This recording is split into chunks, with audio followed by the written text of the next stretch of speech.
Inflação. Por que os preços não param de subir? Você já percebeu como os preços continuam subindo? Por exemplo, lá no ano 2000, um hambúrguer custava cerca de R$ 10, mas hoje, em 2025, esse mesmo hambúrguer pode custar quase R$ 35. E não é só comida. Em 2000, um ingresso de cinema custava por volta de R$ 5. Agora, você pode estar pagando mais de R$ 20 para ver um filme no mesmo cinema. Então, o que está acontecendo? Por que os preços continuam aumentando?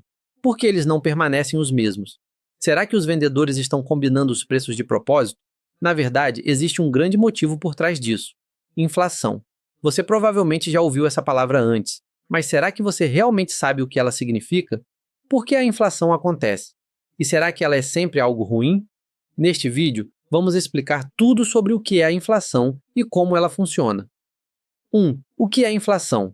A inflação é, na verdade, bem simples. Ela acontece quando os preços das coisas sobem com o tempo, o que também faz com que o valor do dinheiro caia. É por isso que coisas como um hambúrguer ou qualquer outra coisa que você compra custam mais hoje do que custavam alguns anos atrás. Quando há inflação, seu dinheiro não consegue comprar tanto quanto antes. Por exemplo, na década de 1970, o preço médio de uma xícara de café era em torno de 25 centavos.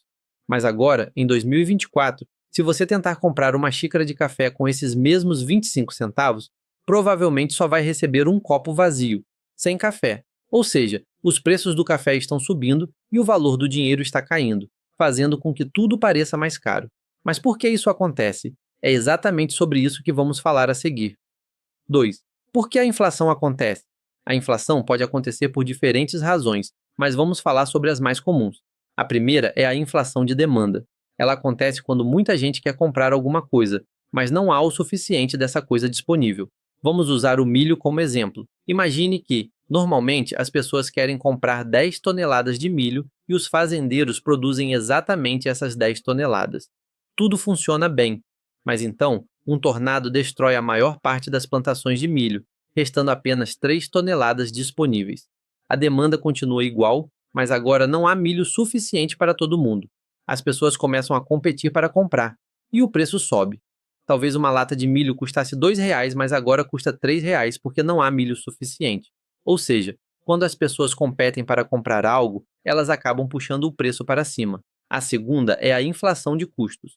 Ela acontece quando os preços sobem porque fica mais caro produzir as coisas. Imagine que um vendedor de pipoca vende cada saco por R$ 3, mas o mesmo tornado que destruiu a plantação de milho agora faz com que ele tenha que pagar mais caro pelo milho.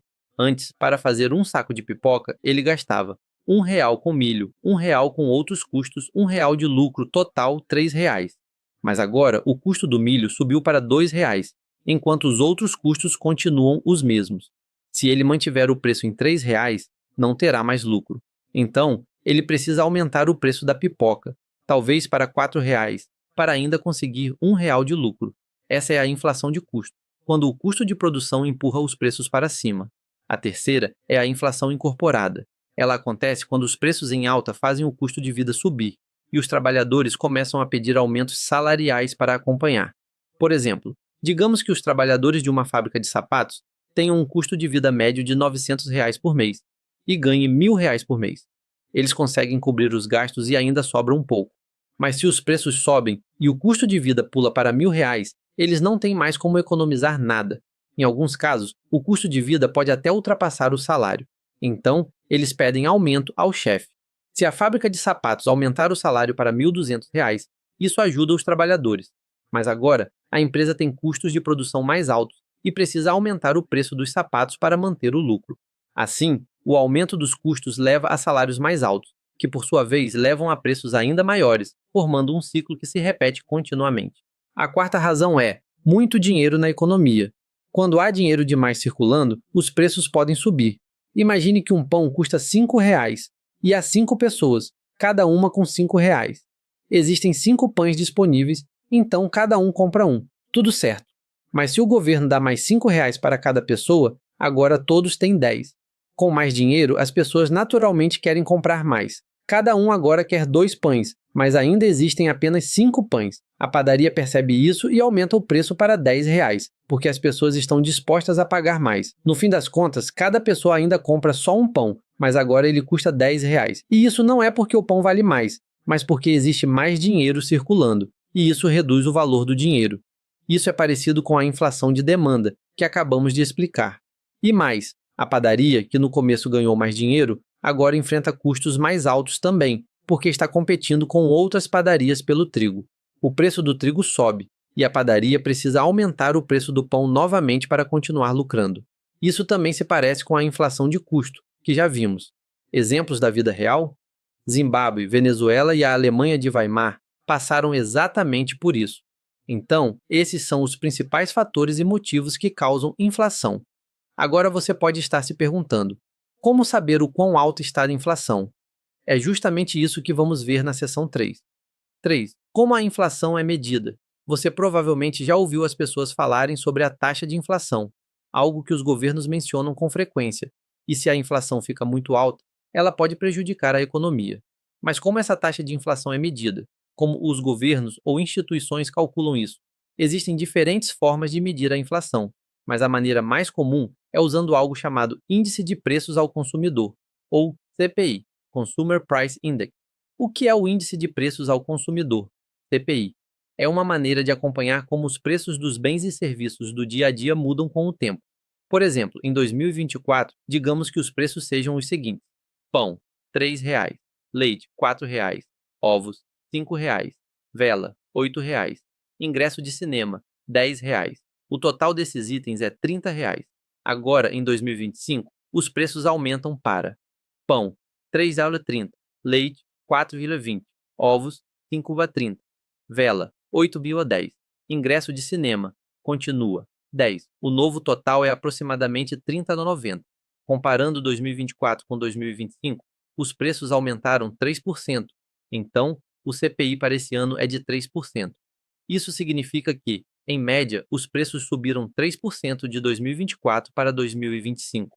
Claro que, na realidade, o cálculo do CPI é muito mais complexo e inclui muitos outros itens, mas essa é uma forma simples de entender. Mas aqui vai algo importante. Um CPI baixo nem sempre significa que os preços estão subindo devagar. Por quê? Veja esse exemplo. Os preços de itens essenciais que você usa todos os dias, como pão, subiu 10%, leite subiu 5%, ovos subiram 6%. Enquanto isso, itens menos essenciais, que você pode viver sem, como velas subiram só 1,25%. Ingressos de cinema nem aumentaram. Então, mesmo que o CPI mostre um aumento pequeno, as pessoas ainda podem sentir que tudo está ficando caro, porque os itens realmente necessários são os que mais aumentaram. O CPI é apenas uma média geral aproximada. Não reflete exatamente os custos essenciais do dia a dia. 4. A inflação é ruim? Se a inflação faz as coisas ficarem mais caras e reduz o valor do dinheiro, não deveríamos buscar 0% ou até inflação negativa para que tudo ficasse mais barato? Bem, isso pode até parecer lógico, mas no longo prazo não é saudável para a economia. Vamos ver os motivos. 1. Uma pequena inflação é boa para o crescimento. Por isso, os bancos centrais geralmente miram uma inflação de cerca de 2% a 3% por ano. É como se fosse o número mágico deles. Por quê? Porque uma inflação baixa estimula as pessoas a gastarem dinheiro em vez de apenas guardá-lo. Se as pessoas sabem que os preços vão subir aos poucos, elas têm mais chance de comprar agora do que esperar. Quando as pessoas gastam, as empresas crescem, empregos são criados, a economia se mantém forte. Imagine que você está tentando vender sorvete, mas ninguém quer comprar. Obviamente, isso é ruim para os negócios. 2. Inflação negativa é perigosa, se a taxa de inflação cai abaixo de zero. Ou seja, se for negativa, significa que os preços estão caindo de fato, e isso é chamado de deflação. Deflação pode parecer boa à primeira vista, já que tudo fica mais barato, mas também significa que as empresas podem ter que reduzir salários para manter os lucros. Isso leva a uma situação em que tudo está mais barato, mas ninguém tem dinheiro suficiente para comprar nada. Um exemplo disso foi a Grande Depressão nos Estados Unidos, na década de 1930, causada por uma deflação em massa. Então, mesmo que a deflação pareça algo positivo, ela foi a causa de um dos piores desastres econômicos da história. 3. Hiperinflação é um pesadelo. Se uma pequena inflação é boa para o crescimento e inflação negativa é ruim, então inflação demais também é ruim. Quando a inflação sai do controle, isso é chamado de hiperinflação. Hiperinflação é quando os preços sobem mais de 50% por mês. Imagine, em janeiro de 2025, o preço de um pão é R$ 3. Em fevereiro já é R$ 4,50. Parece só 1,50 de aumento. Mas se isso continuar durante o ano, em janeiro de 2026, o mesmo pão custa R$ 389. Um caso famoso de hiperinflação aconteceu na Venezuela, por causa da impressão descontrolada de dinheiro, o que fez a moeda venezuelana perder totalmente seu valor, causando aumentos de preços a cada hora. Os venezuelanos chegaram ao ponto de jogar dinheiro na rua, porque ele não valia mais nada e não comprava absolutamente nada. Como controlar a inflação? Se muita inflação é ruim e inflação negativa também não é boa, então como manter a inflação estável? Bem, tanto o Banco Central quanto o governo são responsáveis por controlar a inflação. Sim, os dois fazem coisas diferentes. O Banco Central aplica a política monetária. O governo aplica a política fiscal. O que são essas políticas, então? Para controlar a inflação, bancos centrais usam a chamada política monetária. Política monetária é só um nome mais técnico para as decisões que eles tomam para ajustar as taxas de juros e gerenciar a quantidade de dinheiro na economia. 1. Ajuste das taxas de juros. O que é a taxa de juros? Taxa de juros é o custo de pegar dinheiro emprestado, em forma de porcentagem.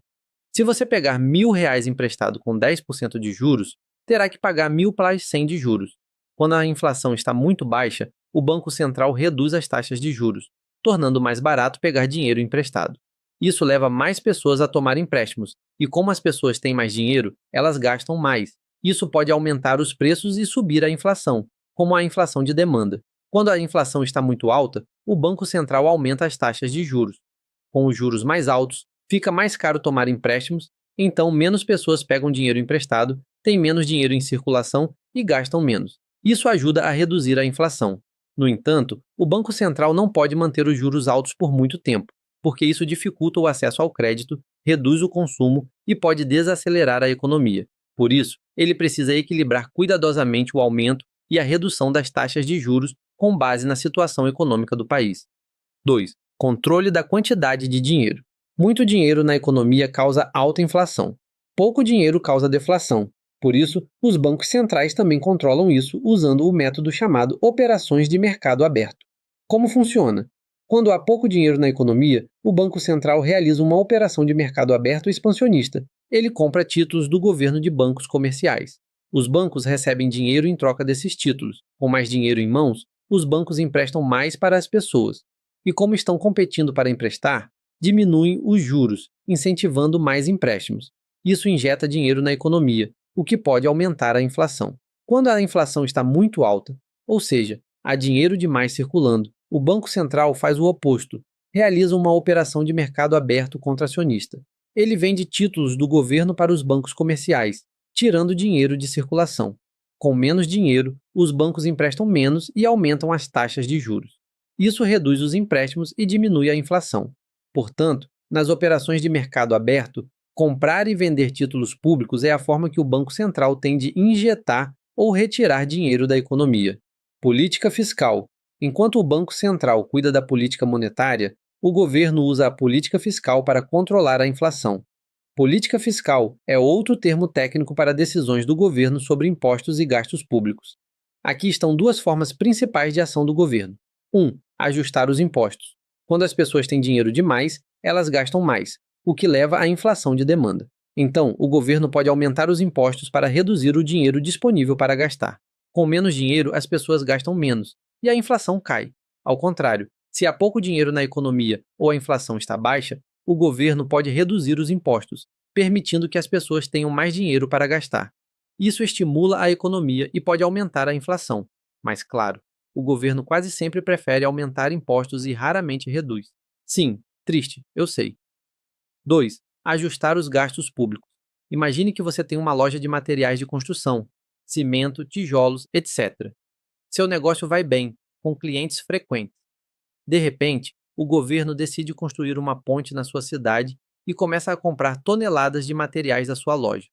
Além disso, o governo precisa contratar engenheiros, operários e muito mais. Ou seja, você, como dono da loja, ganha mais dinheiro. Os trabalhadores e engenheiros também. Todos gastam mais dinheiro, o que aumenta a inflação. Mas e se o governo parar esse projeto por um tempo? você não recebe mais pedidos, os engenheiros e trabalhadores também não recebem salários, e todos passam a gastar menos. Talvez você diga, uma ponte não influencia a economia inteira. Mas lembre-se, existem milhares de projetos governamentais no país, envolvendo milhares de donos de loja, engenheiros e centenas de milhares de trabalhadores, e esses projetos valem milhões, até bilhões, de dólares. Então, quando o governo reduz seus gastos, isso afeta fortemente a quantidade de dinheiro circulando na economia. 6. Como se proteger da inflação? Você provavelmente já ouviu seus pais ou avós dizerem: guarde seu dinheiro no cofrinho. Embora guardar dinheiro seja, em geral, um bom hábito, a inflação pode fazer com que seu dinheiro perca valor com o tempo. Vamos supor que você guardou R$ 1.000 no seu cofrinho em 2014. Naquele ano, esses R$ 1.000 podiam comprar uma certa quantidade de produtos. Mas, em 2024, por causa da inflação, esses mesmos R$ 1.000 podem não valer tanto quanto valiam há 10 anos. Então, como proteger seu dinheiro da perda de valor causada pela inflação? A resposta é simples: investir. Muitas pessoas recomendam comprar ouro para se proteger da inflação. Como o ouro tem oferta limitada e alta demanda, especialmente quando muitas pessoas, inclusive você, querem ouro, ele se torna ainda mais valioso quando a inflação aumenta. As pessoas confiam no ouro para manter seu patrimônio estável durante períodos inflacionários. No entanto, para algumas pessoas, o preço do ouro não sobe tão rápido quanto o das ações. Então, elas preferem investimentos com retornos maiores, como ações, criptomoedas imóveis, ou outras ferramentas de investimento. Exemplo comparativo. Imagine que em 2014 existiam 3 pessoas, Bob, Jack e Tony. Bob investiu 1.000 em ações da Apple. Jack investiu 1.000 em ouro. Tony guardou 1.000 em uma conta poupança. Em 2024, 10 anos depois, Bob lucrou R$ 9.000, com um retorno médio de 25% ao ano. Jack lucrou R$ 1.800, com retorno médio de 6% ao ano. Tony ficou com R$ 1.104, com retorno médio de 1% ao ano pela poupança. Mas atenção, é preciso subtrair a taxa de inflação desse retorno para saber o valor real do investimento. Se a inflação média for de 2% ao ano, então Bob teve retorno real de cerca de 23% ao ano, o que representa cerca de R$ 8.000 no total, ou seja, 7.000 de lucro real. Jack teve retorno real de 4% ao ano, o que dá cerca de R$ 1.500, ou seja, 500 de lucro real. Tony, por outro lado, teve retorno real de 1%, já que o rendimento da poupança não superou a inflação de 2%. Isso significa que o valor real do dinheiro de Tony agora é cerca de R$ 900, ou seja, ele perdeu R$ 100 em poder de compra. Espere, calma. O que aconteceu com o Tony? Como a inflação média é de 2% ao ano, os R$ 1.000 de 2014 equivalem a cerca de R$ 1.200 em 2024 em termos de poder de compra. Mesmo que Tony tenha R$ 1.100 na conta poupança, isso só compra o equivalente a R$ 900 em 2014. Ou seja, o dinheiro de Tony na poupança está perdendo 1% do seu valor a cada ano. Para concluir, a inflação é, na verdade, uma parte natural da economia, impulsionada por diversos fatores, desde eventos inesperados, políticas do governo ou do Banco Central, ou até teorias de que grandes empresas aumentam preços para obter mais lucro. Como não podemos evitar a inflação, entender como ela funciona e como se proteger dela, por meio de investimentos inteligentes e ficando atento a como seu dinheiro está crescendo, pode te ajudar a se manter à frente. E se você quer investir seu dinheiro para vencer a inflação, certifique-se de aprender o máximo que puder. Não invista nem coloque seu dinheiro em algo que você não conhece ou não entende.